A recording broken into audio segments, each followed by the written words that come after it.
Hola a todos, bienvenidos a Mera 25, el partido italiano de 1025.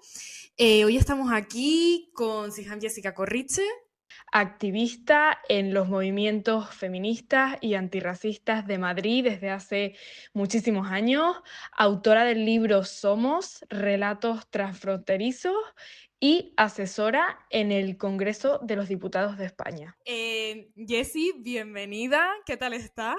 Muy bien, me ha hecho tanta ilusión ser presentada en italiano, nunca nadie me había presentado en italiano, así que me ha Primera hecho vez. muchísima ilusión. Sí, primera vez. Me alegro de verte. Primera vez. Y estás en Madrid, ¿verdad? Sí, sí, sí, ahora mismo estoy en Madrid, sí. Genial. Bueno, Jessie, para quien no lo sepa, una madrileña pura de toda la vida. Nacida, nacida Y aquí. bueno, me hace mucha ilusión también como mitad madrileña.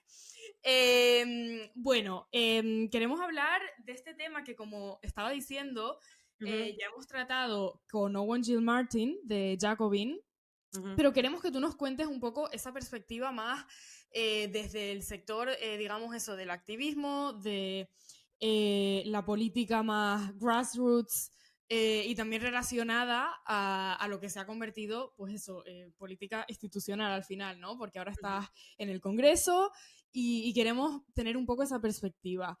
¿Se puede hablar de migración en España sin hacer distinción entre aquella proveniente de América Latina y la relacionada con los países africanos por vía marítima?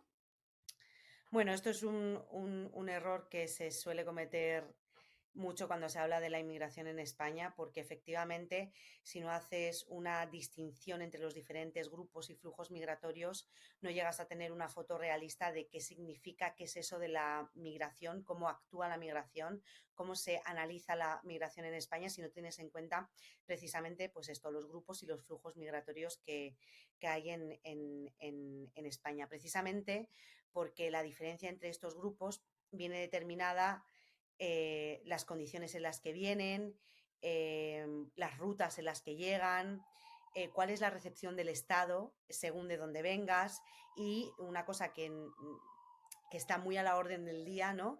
Sobre todo en este contexto de incremento del discurso de la extrema derecha y del discurso antimigración, racista y xenófobo, que es precisamente cuál es la percepción de las personas que llegan, ¿no? Que va a venir muy delimitada dependiendo de qué grupo humano y de cuál sea, de cómo haya sido la forma en la que hayas ejercido ese derecho, que es el derecho a moverte. Efectivamente, cuando hablas de migración en España, se te vienen inmediatamente los dos grandes grupos, los dos grandes flujos de migración que ha recibido este país, que es la migración proveniente de Latinoamérica y la migración proveniente de África. Claro que hay una distinción muy grande. ¿Por qué?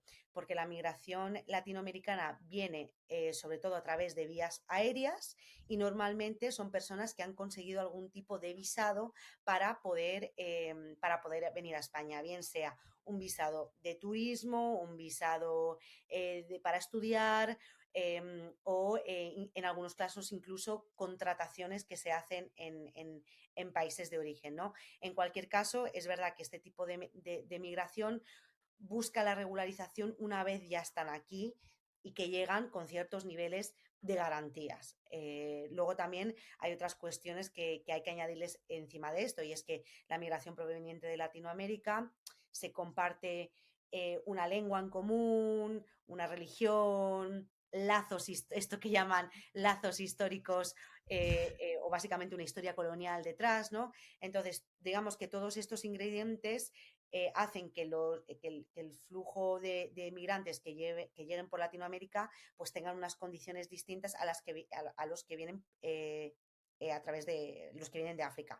¿Cómo es la migración que viene de África? Principalmente por vías marítimas, a través de vías peligrosas e irregulares, y todo su proceso viene condicionado por la securitización en el que está enmarcada todo su proceso migratorio y la criminalización que sufren de manera sistemática las personas que vienen de África.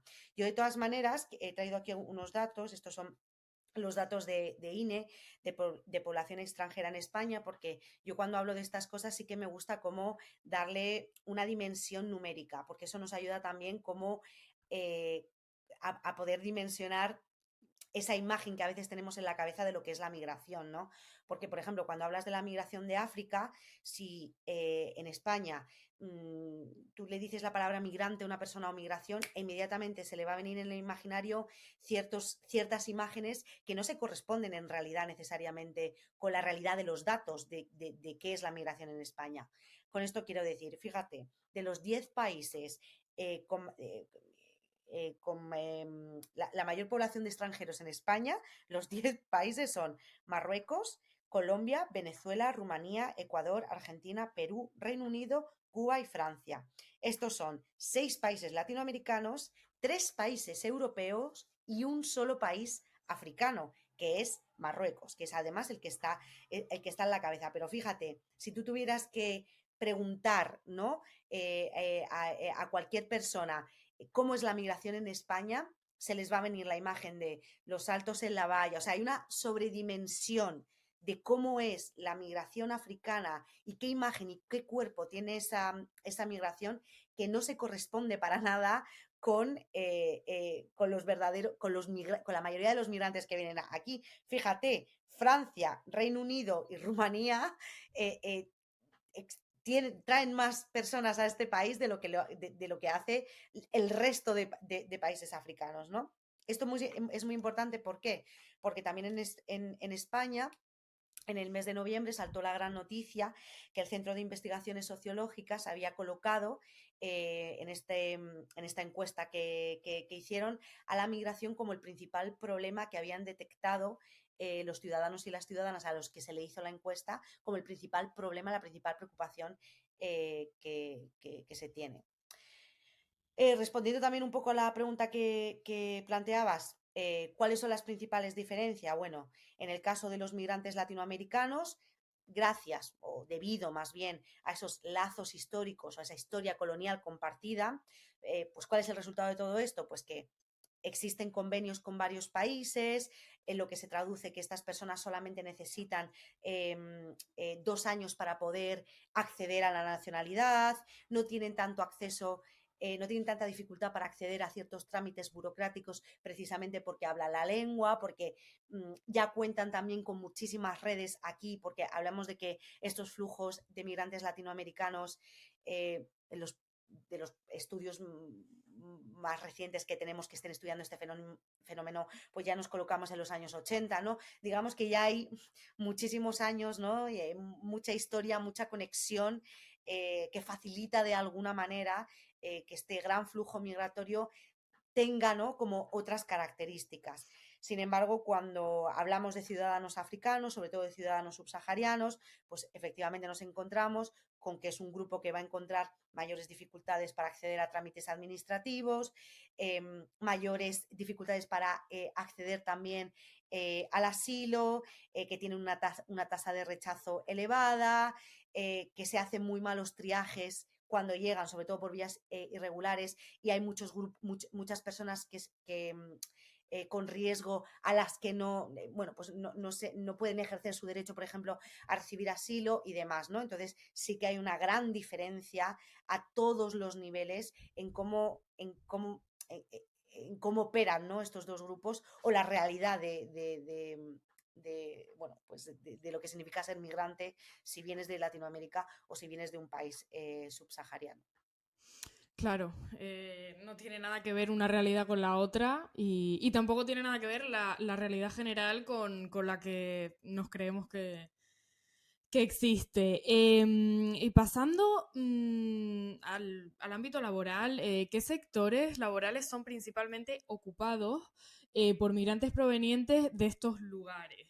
¿Existen altos niveles de autoorganización o es un sector dependiente del ONGismo? Es decir, o sea, dentro de esos sectores laborales los migrantes se suelen se suelen autoorganizar como trabajadores o simplemente como migrantes o se les organiza entre comillas desde fuera de forma asistencialista?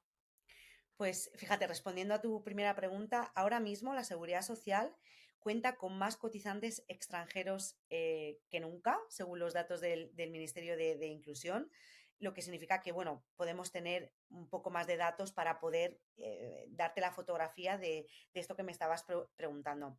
Los sectores en donde fundamentalmente trabajan las personas migrantes provenientes de Latinoamérica y de África son el sector del trabajo doméstico, el sector servicios y el sector agrícola, campo y construcción, siendo en el caso de los latinoamericanos el sector doméstico y el sector servicios donde más porcentaje hay, y en el caso de los migrantes provenientes de África el sector agrícola, básicamente el campo, y el de la construcción.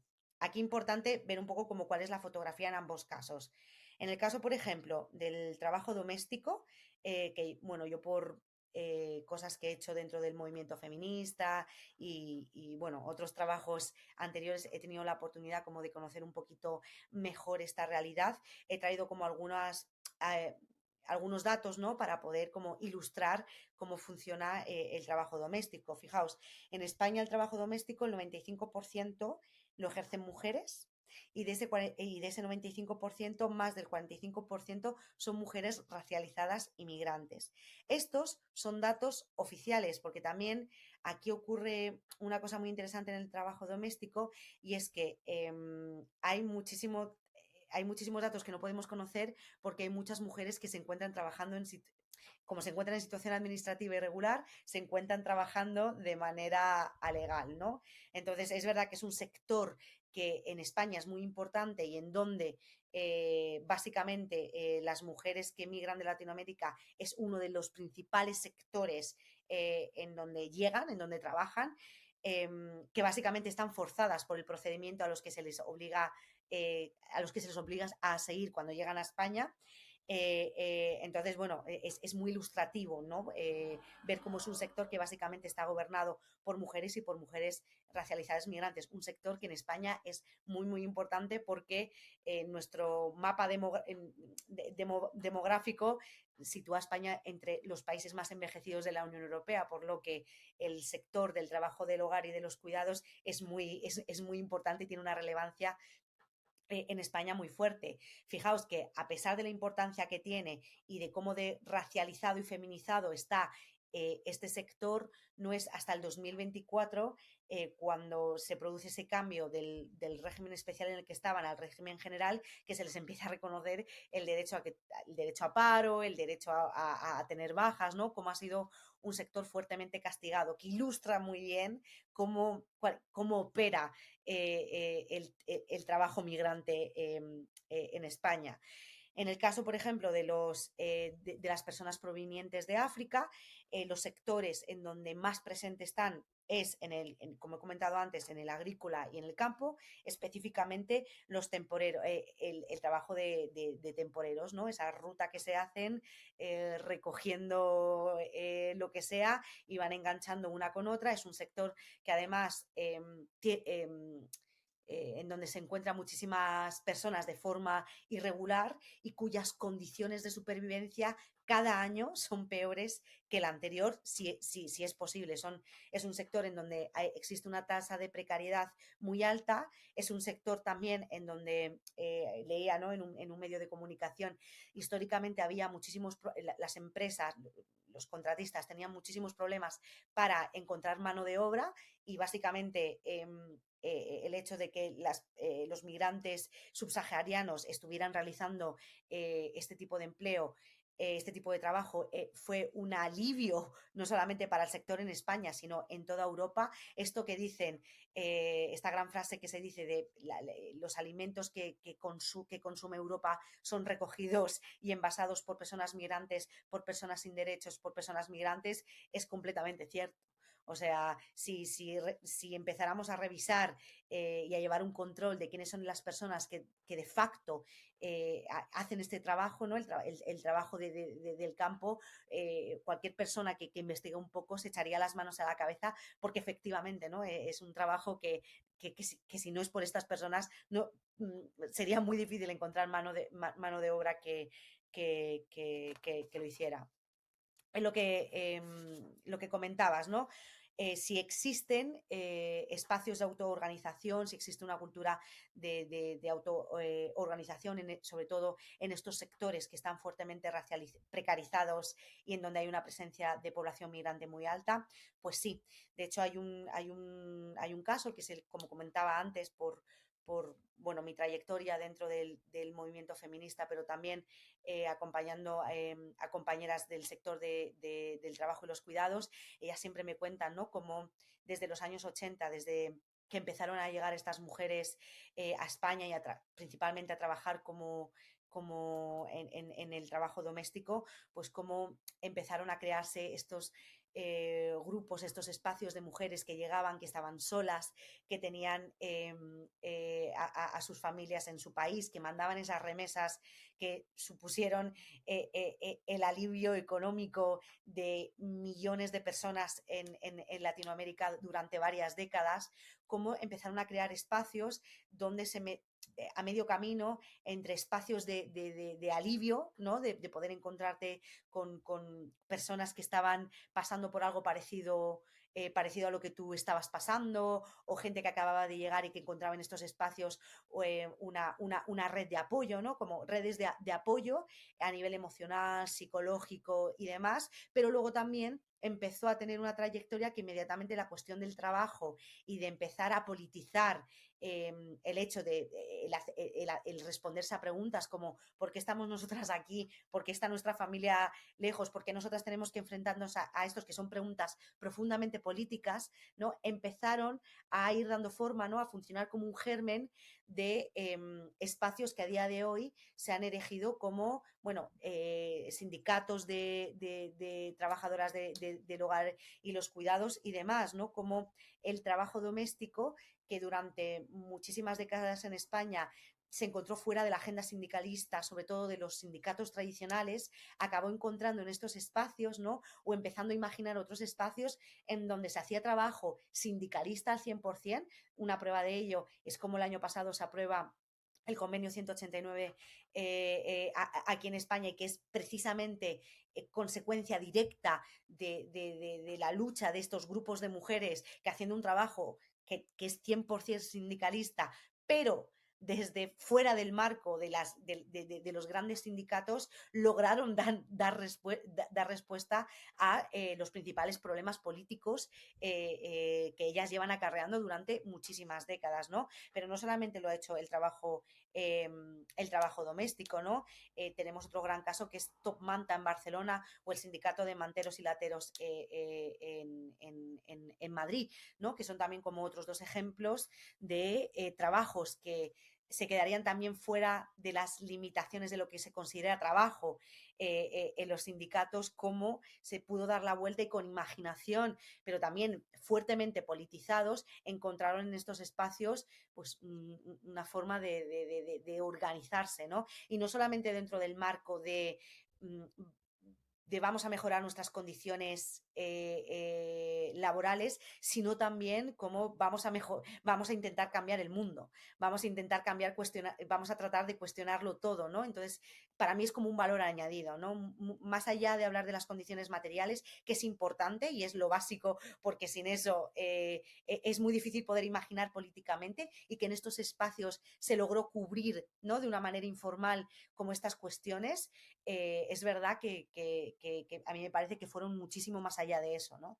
Entonces, esos son grandes ejemplos. Otro ejemplo, por ejemplo, el de las camareras de piso, ¿no? Y aparece aquí las Kellys, ¿no? Que es este otro ejemplo, ¿no? De cómo mujeres que veían como su trabajo estaba fuertemente precarizado, que estaban en unas condiciones precarias, levantar las camas, o sea, todo el tema también de las enfermedades laborales que derivaban de todo esto, ¿no? Como ellas pudieron ir recogiendo todo esto, documentarlo, politizarlo, ¿no? Y crear espacios que ya te digo que si no son sindicatos, funcionan como tal, para llevar sus preocupaciones y sus demandas a nivel político, a nivel social, y de nuevo con una pretensión no solo de garantizar y de pelear por las condiciones materiales, por unas condiciones materiales dignas, sino también, ¿no?, con esa pretensión de imaginar un mundo feminista, antirracista, en donde bueno, pues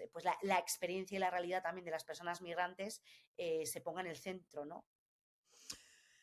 Claro, o sea, y sobre todo, bueno, lo que a mí me parece más prometedor dentro de todo es el hecho de la autoorganización, porque como que, o sea, hay una, históricamente, hay un hecho, creo que es bastante común de cara a la migración, que es un poco eso, el ONGismo y el Sí, asistencialismo, que me parece algo, bueno, aparte de definitivamente no de izquierda y político, pero creo que de la manera equivocada. Creo que es algo que ha estado muy esparcido y que, bueno, tiene mucho que ver con la pospolítica, ¿no? De los 90, de los primeros 2000, etcétera. Y sin embargo, creo que una respuesta autoorganizativa es como el paso clave en todo. Luego ya, bueno, se puede discutir. Tú sabes que yo soy feminista socialista, tú eres, creo que más tendiente a ser feminista interseccional. Entonces ahí probablemente tendríamos desacuerdos entre lo que es prioritario o lo que es política y versus lo que es a lo mejor más en el ámbito de filosofía o de sociología o más académico. Pero sí que eso me parece, o sea, me alegra siempre saber que algo es autoorganizado y que no estás permitiendo que te vengan a salvar, no, básicamente. y de hecho, fíjate que dentro del movimiento antirracista a mí me parece que es precisamente una de las grandes apuestas, ¿no? Que sean las propias personas migrantes y racializadas, que sean los propios colectivos los que tengan total independencia, ¿no? Para también hacer construcción política y para construirse como sujetos políticos también bajo su propio marco, ¿no? Porque Mm, también es disruptivo en muchos sentidos, ¿no? Porque parece bueno, que los sujetos políticos europeos, ¿no?, tienen como unas necesidades, una historia y unas cuestiones que les cruzan y es interesante, ¿no? De hecho, creo que más adelante preguntarás sobre mm. regularización ya, que es como Sí, un buen ejemplo sí. precisamente de cómo los colectivos se han organizado, han cogido las herramientas que existen y desde una independencia completamente. Es verdad que con el Mm, tema un amigo mío siempre me dice, el día que todos los recursos que se dan a las ONGs se nos empezaran a dar a nosotros para autoorganizarnos nosotros, dennos un año para cambiarlo todo. Y es verdad, o sea, hay un punto en donde yo misma lo he experimentado, ¿no? No he trabajado en ONGs como definición jurídica de una ONG, pero sí he trabajado en espacios en donde la lógica de trabajo se parece mucho o el objetivo es muy parecido a lo que haría una ONG al uso y es una cosa que siempre hemos tenido esta conversación, ¿no? A veces es como, joder, hablamos de migración y no hay gente migrante aquí pensando ni escribiendo sobre migración. Y no porque el resto no puede hacerlo, ¿no? No es como que tengas que sacar un carnet como yo solamente puedo hablar de mm, personas que sean marroquíes y chilenas porque yo soy marroquí y chilena y entonces es lo único. No, eso no es verdad. O sea, no quiero caer en un discurso esencialista, pero sí también está bien, yo creo, que la gente es cuando digo yo que no sabe dimensionar, ¿no? Está bien también hacer esa crítica, ¿no? Es como, bueno, es a mm, lo mejor la gente migrante lo que necesita otro informe sobre la frontera sur, es que a lo mejor estos recursos se pueden utilizar precisamente para sostener una colectiva que esté haciendo esto, que todo sirve, ¿no? Y que yo también pienso que hay dinero para hacer todo, o que debería haber dinero para hacer todo, para escribir informes, para apoyar colectivos, para no, que debería haber recursos para todo. Pero más allá de eso, ¿no? Es verdad que traspasar esa lógica ONGista de salvación y demás,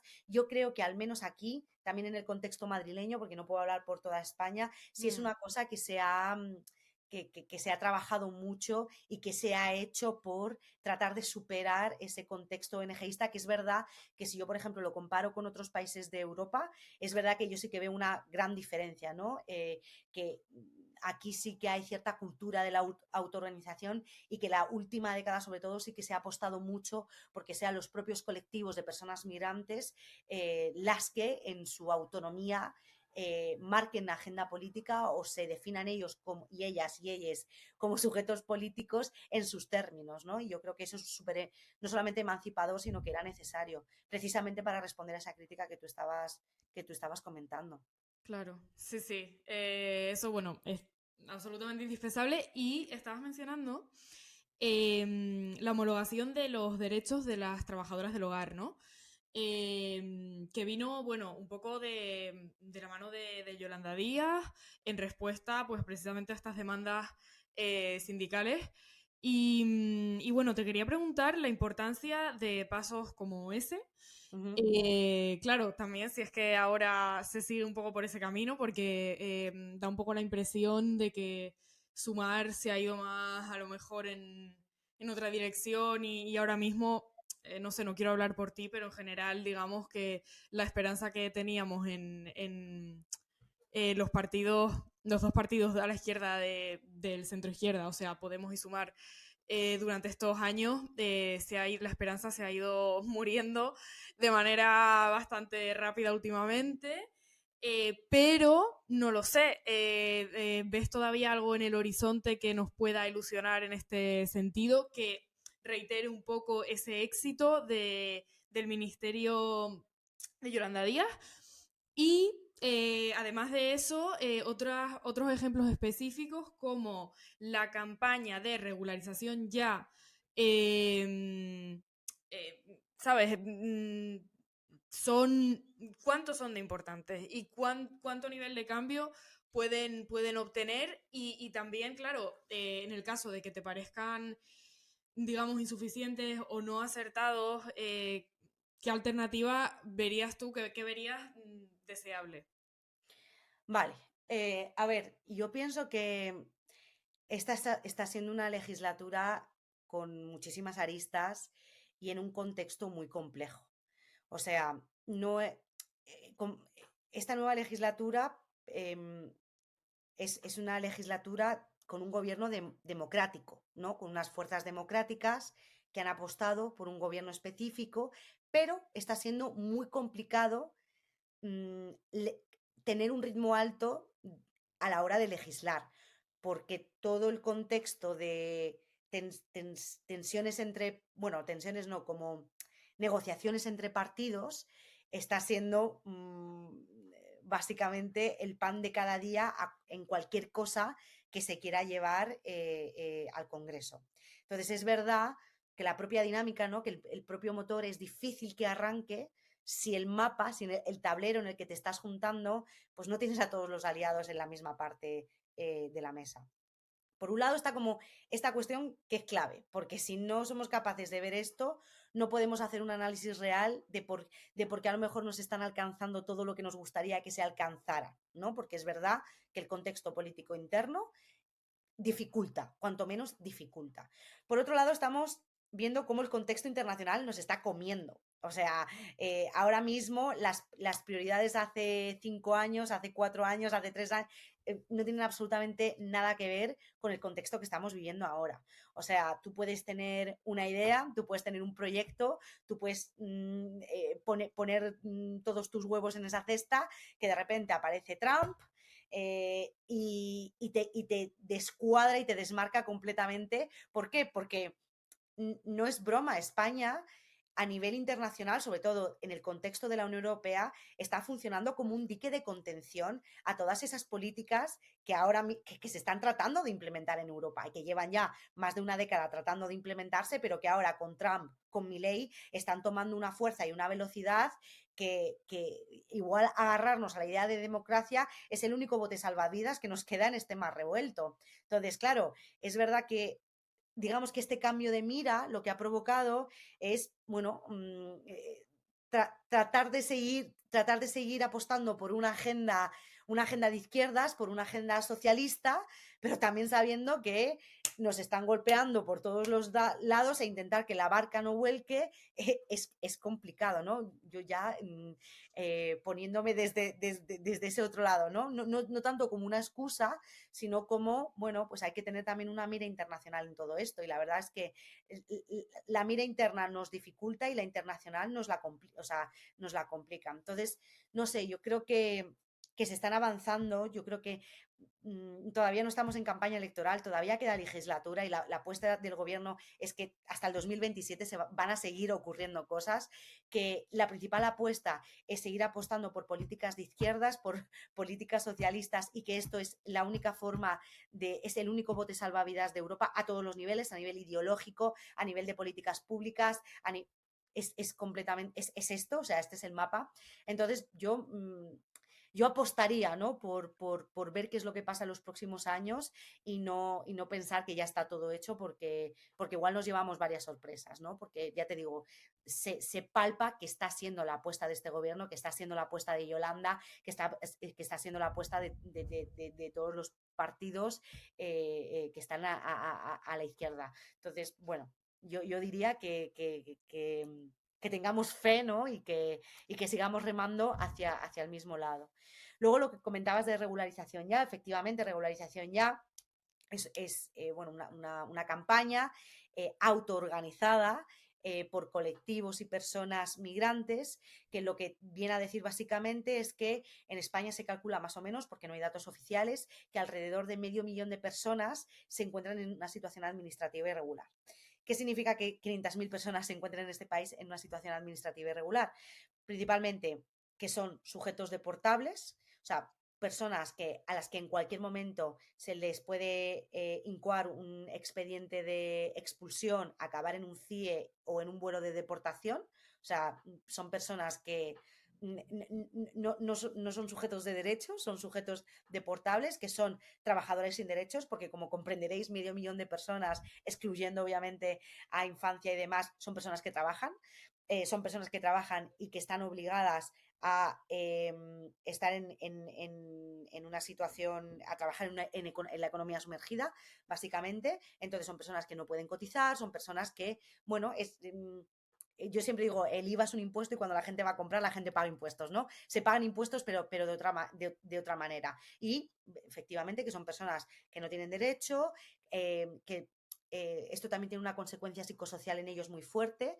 Imagínate el miedo, ¿no? Que te da ver a la policía por la calle, pensar que te pueden deportar, el miedo, ¿no? Ya hemos visto que en el peor de los casos ahora en Estados Unidos una niña se ha suicidado porque la amenazaban con ser deportada, ¿no? O sea, no es una cosa pequeña, ¿no? El impacto psicosocial que tiene estar en esta situación, que haya 500.000 de personas en este país que potencialmente pudieran estar en esta situación y ya otras cosas, ¿no? Como por ejemplo en el caso de las mujeres, como una mujer que esté en situación administrativa irregular, que haya sufrido violencia de género y que lo quiera denunciar, puede ir puede ir a la comisaría a denunciarlo y salir de ahí con un expediente de expulsión, ¿no? Porque el estatuto de la víctima no se cumple.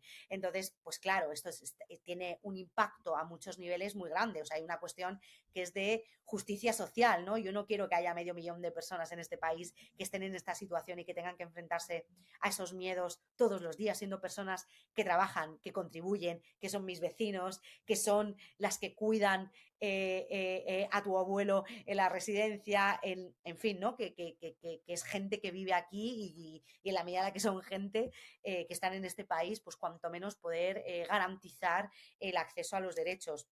Y no solamente el acceso a los derechos. ¿Y qué significa esto? Pues poder acceder a una vivienda digna, que tengan atención sanitaria, que tengan seguridad legal para cuando tengan que denunciar en el caso de que haya sucedido algo, poder darles recursos para poder denunciar abusos laborales y violencia, que esto precisamente los trabajadores en el campo, un ejemplo, las trabajadoras de la fresa, está completamente a la orden del día, es una cuestión que ocurre, ¿no? Bueno, pues es una apuesta, ¿no? Para que garantizar derechos a este 500.000 de personas.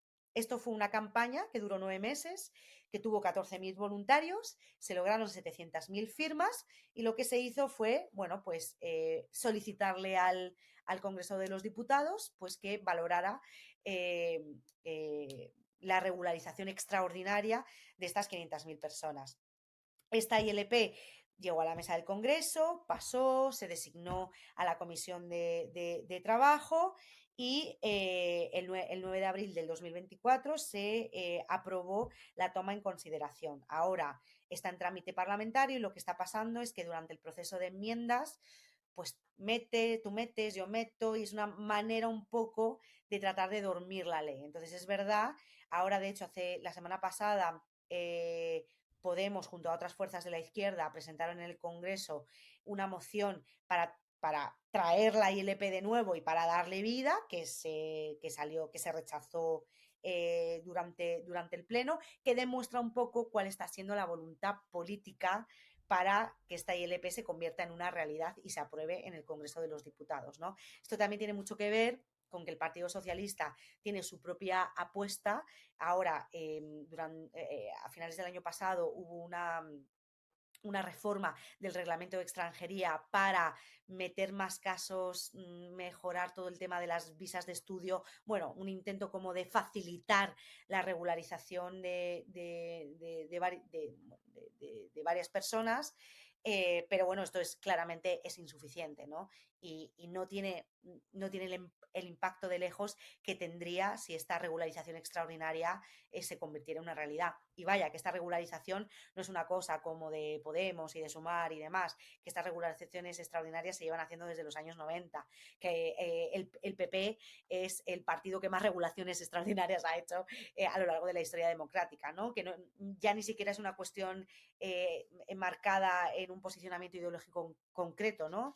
De hecho, el PP votó a favor de la toma en consideración de la ILP. Tiene más que ver también con que, bueno, con que el partido del gobierno, el partido mayoritario del gobierno no tiene la voluntad política de que esta regularización se haga, vaya. Claro, y bueno, yo creo que aquí hay una cuestión también que me da muchísima rabia, ¿no? Que es un poco estos sectores de la izquierda que son, digamos, anarcoprimitivistas o maltusianistas, etcétera, que son un poco básicamente, abolir absolutamente todo, cuando creo que tenemos que darnos cuenta de que las cuestiones bueno, de estar, o sea, algo tan básico, ¿no? Como estar legalizado en el país en el que literalmente, de facto, ya vives. Sí, sí. Son cuestiones, por un lado, de supervivencia, ¿no? Que es un tema Absolutamente. que, claro, que desgraciadamente estamos en un punto todavía en el que la supervivencia es algo que no está garantizado en general Absolutamente. para nadie, para cualquier persona de clase trabajadora. La supervivencia no está garantizada, o sea, tienes que literalmente ganarte la vida. De hecho, podría ser una definición, ¿no? de lo que significa ser clase trabajadora. Y hay eso, que hablar del tema, uno, como algo de pura supervivencia. Sí, Eh, y dos, como también una cuestión de organización laboral, ¿no? Porque laboral en el sentido de organizaciones basadas en el trabajo y que organicen a las personas como trabajadoras. ¿En qué sentido? En el sentido de que, evidentemente, creo que la fuerza que se puede tener si nos autoorganizamos estando unidos va a ser imposible de alcanzar si tantísima gente como los números que nos has dado tú y en esos sectores que son amplios, importantes, productivos, etcétera, si esas personas no están regularizadas, no son legales, ¿no? En nuestro país, pues va a ser bastante, pero bastante complicado organizarnos juntos de cualquier manera. O sea, ahí va a haber una división artificial que creo que impide muchísima organización conjunta Y bueno, creo que eso, que ya pasando primero por el tema de la mera supervivencia, también pasamos al tema de eso, de la organización como trabajadores, que si hay números tan altos de trabajadores que no pueden formar parte, o bueno, sí que pueden, como tú bien dices, con sus propios sindicatos, pero de alguna manera, o sea, no veo cómo no puede ser dañino el hecho de estar ilegalizado, ¿sabes? De que ahí va a haber Ah, una sí, diferencia, absolutamente. un escalón que va a ser difícil de bridge, ¿no? Como se dice en inglés, difícil de... Va a ser mucho más difícil luchar conjuntamente cuando no estamos todos un poco, digamos, nivelados, ¿no? Y por lo menos teniendo ese lado de que, por ejemplo, eso, no te asustas automáticamente cuando ves a la policía, o por ejemplo, puedes abogar por las mismas leyes de vivienda, las mismas expropiaciones, las mismas construcciones de vivienda pública, Con en garantías. vez de quedarte atascado en leyes de antidiscriminación para el alquiler, como ejemplo, ¿no? Claro, que eso me parece una manera de ralentizar todo y también de tener un poco, en fin, de falta de visión a largo plazo. Bueno, la siguiente cuestión que te queríamos preguntar, porque obviamente DIEM es una organización europea, ¿no? Al final, y claro, hablando de Europa, no solo de España, sino de España, en comparación con los demás países de nuestro entorno, Sí, eh, ¿cuáles son las principales diferencias, ¿no? Con respecto al tema migratorio? ¿Y cuál es el grado que tiene la Unión Europea, ¿no? En sí, em, en, ¿cuál es el grado de responsabilidad que tiene en la acogida de migrantes que se hace en los países miembros, ¿no? O sea, ¿hasta qué punto estamos como alienados del Estado sí, porque sí, estamos bajo el digamos, paraguas. reinado Claro. transnacional de la Unión Europea, básicamente, ¿no? Que es un cuerpo conocidamente poco democrático. ¿Qué opinas? ¿Dónde están las responsabilidades? ¿La Unión Europea daña, beneficia de alguna manera? Cuéntanos. Vale, bueno, primero efectivamente, como tú dices, el tema de la migración ha estado encima de la mesa de la Unión Europea desde los años 90, ¿no? Desde que se inicia este proyecto, ¿no? El proyecto Schengen, esta idea de una Europa sin fronteras internas, ¿no? Cuando empezamos como a cuestionar, cuando empieza Europa a cuestionarse, pues este mapa fronterizo que se queda dibujado después de la Segunda Guerra Mundial, ¿no? Y empezamos a cambiar esa dinámica, ¿no? De si ya no hay fronteras internas, entonces ¿dónde están las fronteras, ¿no? Entonces las fronteras se empiezan a dibujar por fuera de Europa, pues desde que empieza esa construcción de esa Europa, lo que se llama Europa fortaleza, ¿no? Esa idea de la Europa con fronteras, ¿no? Y de dónde se empiezan a dibujar estas fronteras, pues el tema de la migración, obviamente, empieza a ponerse también como paralelamente encima de la mesa, sobre todo también, pues a partir de que empiezan a recibir que Europa empieza a recibir los grandes flujos de migración, sobre todo provenientes de Latinoamérica, en el caso español, en los años 90, a principios de los 2000, ¿no? Entonces, digamos que esto es una cuestión que sí que ha sido como uno de los grandes traumas de la Unión Europea y que vamos a ver cuál ha sido como el recorrido, ¿no? Un poco para situar cuál es la parte que le corresponde a España. España es uno de los principales países de acogida de la Unión Europea, por razones geográficas, básicamente, porque estamos en el extremo occidental de Europa y estamos a 14 kilómetros de África, ¿no? Y el acceso, además de que Europa tiene territorio en África, ¿no? Como es el caso de Ceuta y Melilla, ¿no? Entonces, digamos que esta especificidad eh, lo que hace es dibujar las fronteras de Europa en España, ¿no? Y en eso que se conoce como la frontera sur del Estado español. Eh, Efectivamente, España es uno de los principales países receptores de personas migrantes provenientes, ¿no? Como tú me lanzabas en tu pregunta, por vías irregulares marítimas y de África. Para poder entender, yo siempre que cuento esto, yo lo que hago es contar cuál ha sido la historia reciente, ¿no?, en las negociaciones del PEMA en Europa, porque digamos que esas negociaciones ilustran bastante bien cuál es la dinámica europea y cuál es la complejidad que tiene la Unión Europea a la hora de navegar el tema de la migración y también del propio rol que tiene España. Porque efectivamente España acoge, Francia y Alemania son países de destino, entonces las lógicas y las dinámicas cambian, ¿no? Entonces los roles que tienen dentro de la Unión Europea cambian y los intereses cambian, ¿no? Entonces, y también la historia colonial que tienen con distintas partes del mundo, pues también hace que cada país tenga unas especificidades en el tema de la gestión migratoria, ¿no?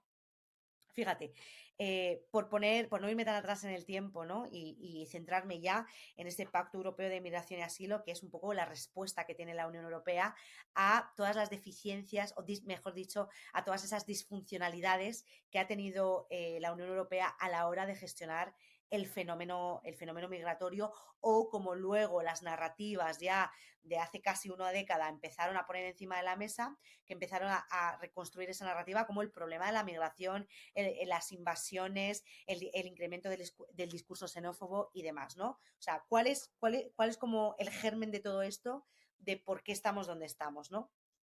Yo me situaría hace 10 años, lo voy a colocar ahí, crisis de refugiados en Siria. Europa recibe la mayor cantidad de migración, o sea, el mayor éxodo de personas que recibe Europa no se conocía en Europa desde finales desde la Segunda Guerra Mundial. Estamos hablando de que alrededor de 1 millón de personas entraron en Europa producto de la guerra civil en Siria y también, bueno, pues de todo lo que había pasado en Afganistán.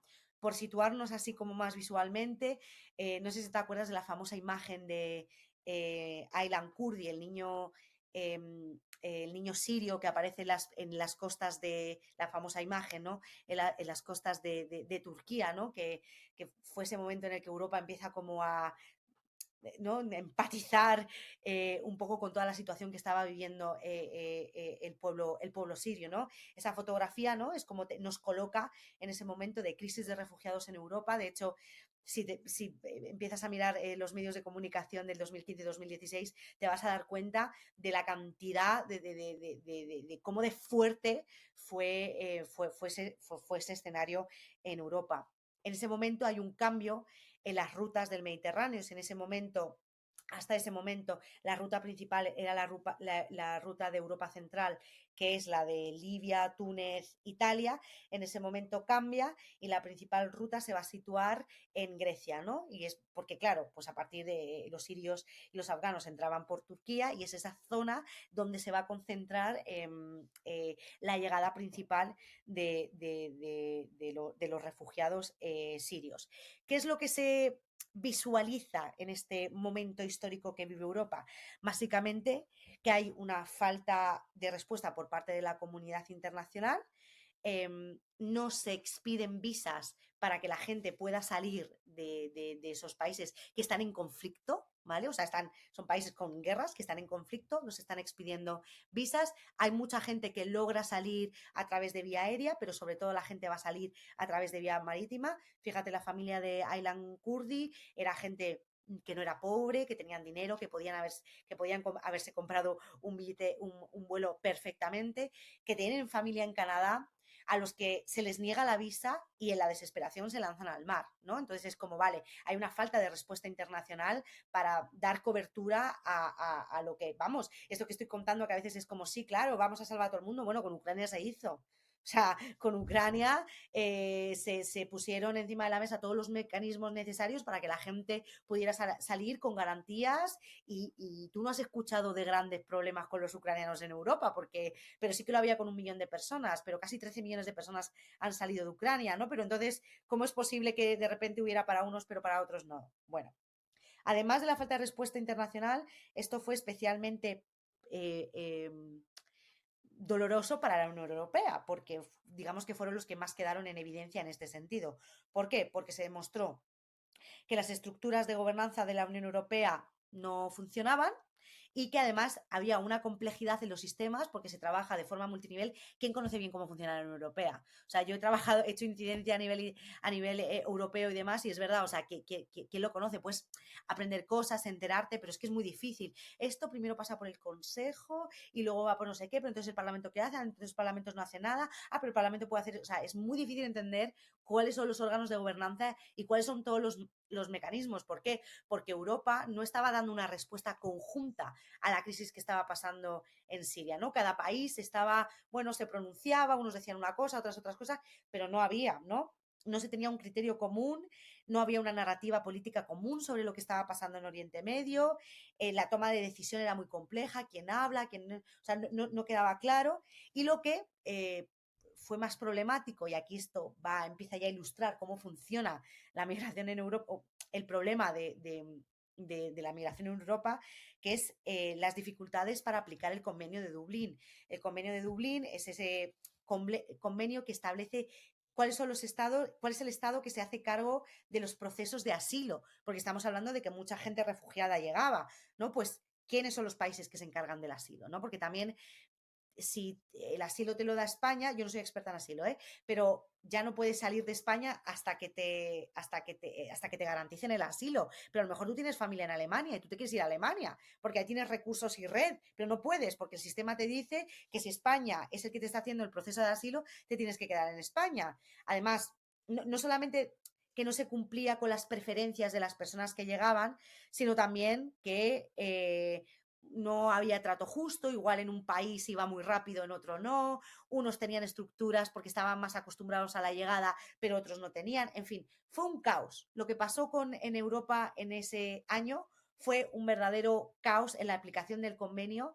Llegó un momento en donde países como Hungría, por ejemplo, directamente dejaron la libre circulación, que esto en teoría no se puede hacer. Si esta persona llega a tu país, tú te tienes que encargar de facilitar el asilo, bueno, de iniciar todo el proceso. Hubo un momento que Hungría dijo, yo no tengo recursos para garantizar ni para hacer nada, así que dejó correr a la gente, pero de repente Europa le dijo, oye, no, tú has firmado un convenio y el convenio dice que te tienes que hacer cargo de ellos, entonces ya no les deja moverse, pero ahora de repente Alemania dice que todos los refugiados sirios reconoce que Siria ya no es un país seguro, así que no los va a deportar. Entonces todo el mundo se quiere ir a Alemania, porque si llegas a Alemania tienes la garantía de que no te van a deportar, pero Hungría te dice que ya no te puedes mover porque la Unión Europea me ha regañado y yo no os puedo dejar mover. Entonces, bueno, era un verdadero caos, ¿no? Que básicamente visibilizó este problema que lleva décadas, problema o situación que lleva décadas Europa, ¿no? Y es que, como te he podido ejemplificar, no existe un criterio común. Siempre ha sido como la gran pretensión que nunca se ha materializado. Yo siempre digo que el nuevo Pacto Europeo de Migración y Asilo no es nada nuevo. O sea, a lo largo de los últimos años hemos visto varios intentos a través de distintos convenios, herramientas, tratados que han tratado de dar respuesta al tema de la migración, siempre también importante desde una perspectiva muy securitaria y bastante criminalizadora, sobre todo si las personas que llegan lo hacen de África, lo hacen de Oriente Medio, ¿no? Como ya hemos visto la gran comparativa, por no repetirme, con Ucrania, pues todos los métodos y todas las herramientas y la voluntad política fue distinta, el enfoque fue distinto y obviamente pues es gente que viviendo una situación tan horrible como la que sufrieron, pues pudieron hacerlo de forma bastante digna. Cuando pasa todo esto, llega un momento en donde dicen, vale, vamos a hacer un nuevo pacto europeo de migración y asilo, vamos a cambiar todo esto, vamos a tratar de tener un criterio común, de establecer pues el mismo criterio en todos los países para el asilo, para la recepción de las llegadas, para el reparto, ¿no? Porque aquí es donde venía la otra gran cuestión, que es el reparto. Como te he contado antes, España, al igual que Italia y Grecia, al ser los países de la frontera sur de Europa, pues son los principales receptores. Entonces dicen, oye, si aquí somos todos Unión Europea, pues vamos a ser solidarios con todos, porque yo estoy recibiendo todo el rato, estoy haciéndome cargo y tú, Alemania, pues no te estás haciendo tanto cargo como el resto. Entonces, la idea que había era que hubiera un reparto equitativo, ¿no? Que hubiera una estrategia de reparto para disminuir la carga que tenían sobre todo los países fronterizos, ¿no? Los que asumían esa carga. ¿Qué ocurre? Que durante las negociaciones, lo que se conoce como los países del Pacto de Visegrado, que son Hungría, Polonia, Eslovaquia y República Checa, se negaron, ¿no? A asumir que la Unión Europea les podría imponer la acogida de migrantes. Porque claro, todo esto, mientras se producen las negociaciones, 2015-2016, esto está en las noticias, es el gran problema, es el gran éxodo de gente, la Unión Europea no responde, las herramientas para la gestión migratoria no funcionan, el discurso antimigración empieza a crecer, los partidos de extrema derecha empiezan a ganar elecciones, empiezan a estar en gobiernos de coalición, se empieza a invertir muchísimo dinero en estos partidos, no, se empieza a crear toda una maquinaria gigantesca, ¿no? Que es lo que ahora pues ha tenido como resultado este pacto, que efectivamente, por ejemplo, una de las consecuencias es que este reparto ahora es voluntario y que si tú no quieres acoger a personas migrantes, tienes que pagar una tasa, ¿no? Básicamente, dinero, básicamente las personas migrantes tienen precio y pagas tú una tasa a la Unión Europea y tú te garantizas que esas personas no lleguen, cuando luego es ridículo. O sea, digamos que el esfuerzo que se hace para, primero, los beneficios que tienen que venga gente a trabajar en un bueno, ni siquiera en un continente, sino en una parte del mundo en donde la población es cada vez más, o sea, no tiene ninguna lógica, efectos demográficos, ni efectos económicos, ni de ningún tipo, ni siquiera con las obligaciones que tienen los estados de la Unión Europea ante el derecho internacional, ¿no? Entonces no tiene ningún sentido, o sea, tú cuando lo piensas dices, joder, dices, esta reacción solamente puede ser producto de unas narrativas muy concretas que criminalizan la migración, ¿no? Y que no puedes entender esas narrativas criminalizadoras si no entiendes que lo que hay detrás de ello es un discurso racista, ¿no? Y esto se ejemplifica de nuevo, que me emociono, se ejemplifica de nuevo con las diferencias entre cómo fue la gestión de los refugiados ucranianos y cómo fue, por ejemplo, la de los sirios o la de los sudaneses, ¿no? Y ahí tenemos la masacre de la valla de Melilla en el 2022, ¿no? Como a unos sí y a otros no, y a otros se les condena a una muerte sistemática. Entonces, básicamente este es el mapa, esto es lo que pasa con Europa. Hay un pacto que promete estandarizar el criterio. La realidad es que lo que hace el pacto, básicamente, y es una de las grandes preocupaciones de las organizaciones defensoras de derechos humanos, básicamente lo que hace es legalizar cosas que hasta ahora eran una práctica común, pero que por lo menos estaban en un marco de una mala praxis, ¿no? Y de acciones que tú puedes denunciar. Si ahora el Pacto Europeo de Migración y Asilo centra la cuestión en devolver a la gente de forma inmediata, esto es contrario al derecho internacional. Tú no puedes devolver a una persona porque sí. Tú a una persona le tienes que hacer un triaje y tienes que garantizar que esa persona no es una persona que está en riesgo o que viene huyendo de algo y que no puede acogerse a las leyes internacionales. O sea, hay un proceso, ¿no? Y este pacto de migración y asilo lo que hace es cargarse todo eso, poner el centro en poner más dinero para comprar tecnología, tecnología militarizada para seguir controlando unas fronteras. O sea, es que es completamente, si tú ves la cantidad de miles y miles y miles de millones que la Unión Europea tiene que invertir en crear vallas, en comprar helicópteros de vigilancia, en drones, solamente para vigilar, y la gente sigue llegando, porque además no funcionan. O sea, no funcionan. O sea, esta tecnología puntera no funciona porque la gente sigue llegando.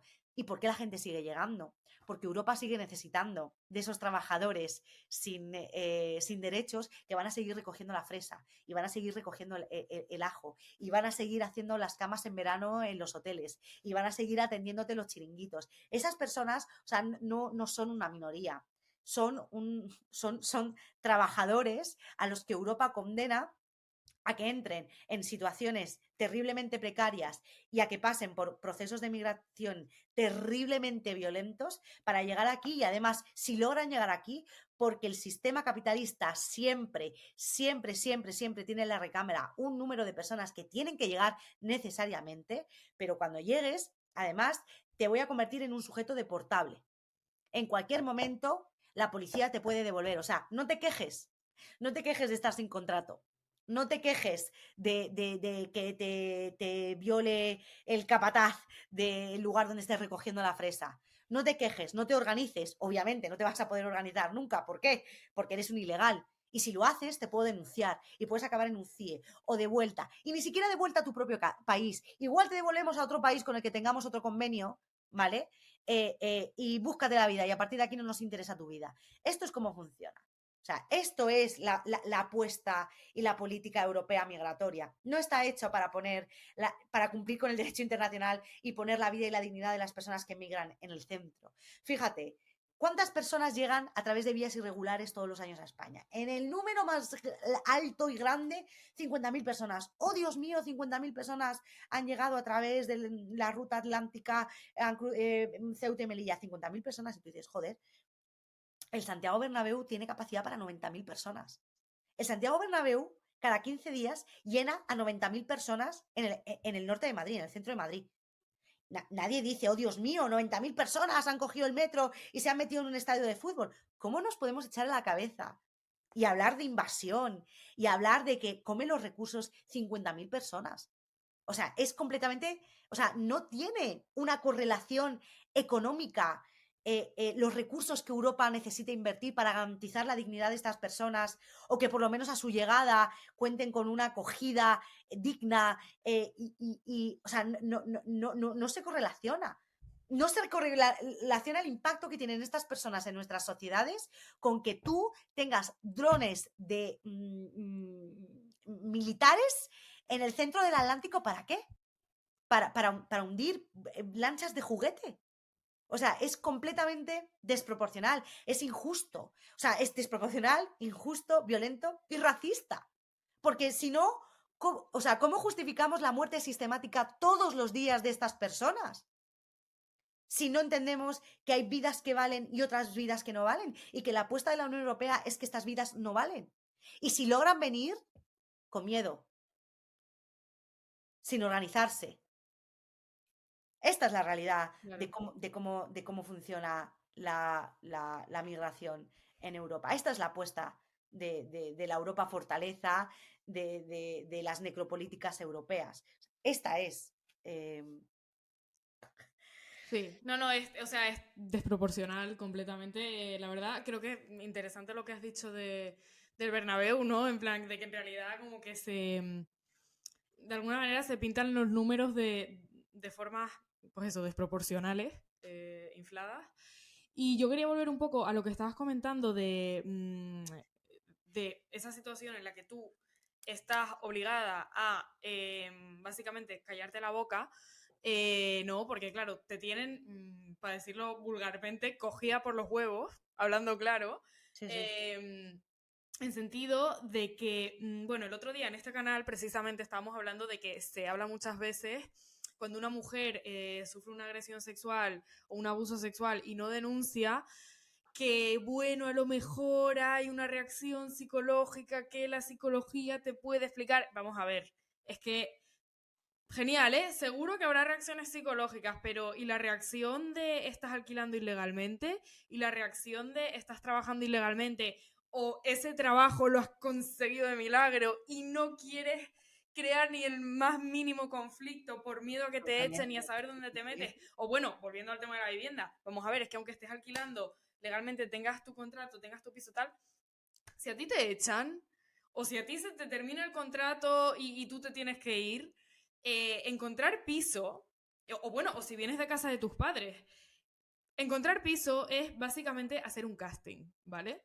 Entonces, claro, si tenemos en cuenta que hay tal, pues eso, tal dificultad para ganarse la vida, sobrevivir, tener un techo, cosas tan básicas, es normal que el foco deba ir ahí, ¿no? En sentido de decir, vamos a ver, es que no tenemos ni esto, es una manera muy fácil de tener a las personas, básicamente, eso, cogidas por los huevos a tu disposición, a que hagan absolutamente todo lo que le dé la gana a quien esté en el poder, básicamente, a subir eso, a que te paguen más, a poder abusar de ellas sexualmente, laboralmente, de cualquier manera que básicamente te dé la gana. Precisamente por eso, porque es que si tú estás en tal nivel de desprotección, Sí, o sea, el nivel de dominación que tiene la clase capitalista, sí. la clase propietaria, es, o sea, se vuelve todavía más profundo, ¿no? Todavía más, más difícil de resistir, eh, de evadir. O sea, creo que esto es algo importante que tenemos como que subrayar, ¿no? El hecho de tener a personas dominadas hasta este punto Sí, tan, sí, tan completamente indigno. anuladas. O sea, sí, sí, Sí, completamente anuladas. sí. Personas que no, bueno, pues que son la excepcionalidad legal en todos los sentidos, ¿no? O sea, personas sin garantías, niños y niñas en este colegio. O sea, recogimos también, me acuerdo, el caso de una familia que fue a matricular a sus hijos y salieron con una amenaza de que como no tenían no sé qué papel, que estaban ilegal, que no sé qué, o sea, tú imagínate, ¿no? Si ir a matricular a tu hijo en el colegio puedes acabar con la policía, bueno, pues imagínate el drama, claro que sí, sí, sí, o sea, es no solamente una negación de los derechos, que ya es muy grave, negar los derechos a las personas que cuanto menos están en el mismo territorio que tú, ¿no? Es básicamente negarle su condición humana. O sea, negarle su condición humana, la dignidad como personas, o sea, que no es poco, ¿no? Yo sé que gente que dice que la dignidad es para quien tiene, quien tiene dinero, pero bueno, yo no creo que solo, ¿no? Efectivamente. O sea, es negarles tener una voz, Bueno, y negarles, negarles el uso de los servicios públicos, o sea, por simplemente. supuesto, Es claro, que claro, sí, sí. sencillamente. Sí, sí, sí, sí. La Em, educación, sí, sí, absolutamente. Claro, claro, y que universal tendría que significar universal, ¿no? O sea, precisamente si luchamos por políticas universalistas, creo bueno, que precisamente también para que la gente migrante pueda y quiera luchar por esas políticas, creo que también es importante que puedan hacer uso de esos servicios, Por evidentemente. eso, por eso es importante que la regularización pase, que la ILP Claro, se consiga. claro. O sea, no es una lucha, ¿no? que viene porque Mm, sí, es que las implicaciones que va a tener a todos los niveles son muy grandes. O mm. sea, es que es medio millón de personas, ¿eh?